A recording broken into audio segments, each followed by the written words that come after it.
Halo Bapak Ibu dan Saudara yang kekasih, saya mau bicara tentang pergaulan ya. Bagaimana kita bergaul? Ada pepatah, ada istilah. Orang yang dekat dengan tukang parfum, maka dia akan wangi. Tetapi orang yang dekat dengan tukang ikan asin, maka ia akan bau ikan asin.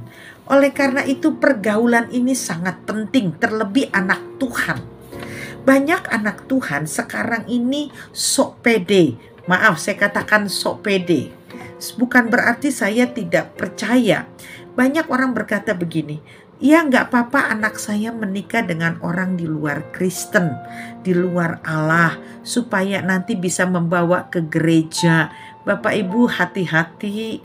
Dunia itu, iblis itu penipu. Kalau Alkitab bilang jangan engkau menjadi pasangan yang tidak seimbang, ya udah jangan nantang sama Tuhan ya.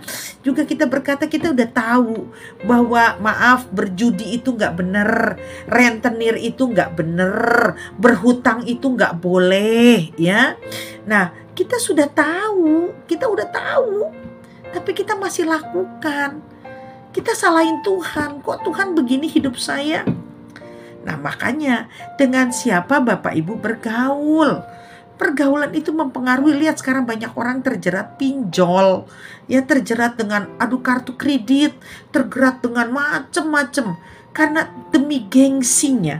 Tetapi kita lihat dalam kitab Amsal pasalnya yang ke-13 ayat 20. Siapa bergaul dengan orang bijak menjadi bijak, tetapi siapa berteman dengan orang bebal menjadi malang. Nah ini dia Bapak Ibu yang kekasih. Dengan siapa kita bergaul itu menentukan. Bapak Ibu, kalau saya bergaul dengan orang-orang dunia, maka cara berpikir saya duniawi. Contohnya begini Bapak Ibu ya. Kalau di dalam dunia bisnis, komisi itu hal yang wajar, nguntungin itu wajar. Contohnya begini. Di kantor, saya disuruh sama bos misalnya, Marta cari barang ini ya. Oh ya, saya nego dapat 20% komisi saya. Itu wajar menurut orang bisnis. Saya bilang sama bos harganya, Pak harganya 20. Padahal saya dapat cuma 16. Wajar. Tapi di dalam firman kebenaran Tuhan katakan ya atas ya, tidak atas tidak. Nah, dengan siapa kita bergaul hari-hari ini? Kalau kita bergaul dengan orang yang suka bohong, maka kita akan masuk di dalam dunia kebohongan. Tetapi kalau kita bergaul dengan orang-orang kebenaran, firman yang berani menyatakan kebenaran, maka kita akan jadi orang benar. Nah, dengan siapa kita bergaul? Orang bijak. Bergaul dengan orang bijak menjadi bijak. Berteman dengan orang bebal menjadi malang. Makanya berapa banyak orang Kristen hidupnya hari ini kacau, hidupnya amburadul, ya nggak pulih ekonominya, nggak pulih imannya, rasanya hidupnya seperti itu statis. Karena apa? Pergaulan.